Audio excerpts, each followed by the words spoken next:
No scares for Wall Street this Halloween as Apple and Amazon deliver the treats. It's Friday the 31st of October and this is what you need to know.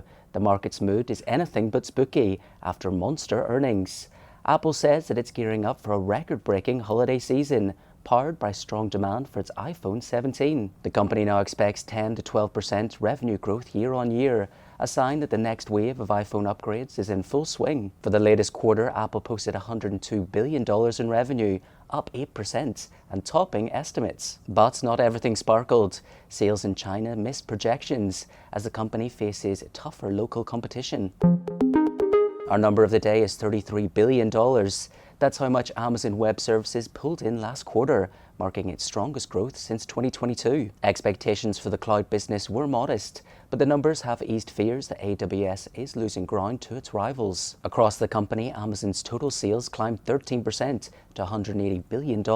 And looking ahead, Amazon's new chatbot Rufus could add $10 billion to annual sales, giving the retail giant another reason to celebrate.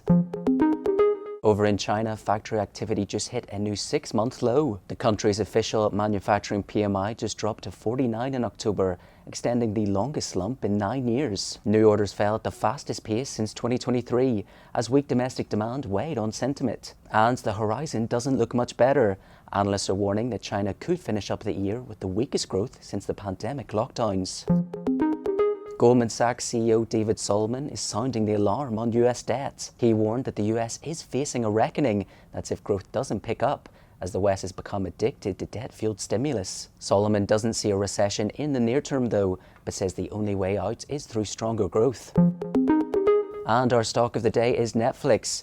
Reuters sources reported that the streaming giant is exploring a bid for Warner Bros. Discovery, eyeing both its studio and streaming assets. Netflix has reportedly hired a financial advisor as it weighs whether to make an offer. In other news, Netflix approved a 10-for-1 stock split, its second in a decade, aimed at making its shares more accessible to employees. And that's what you need to know this morning.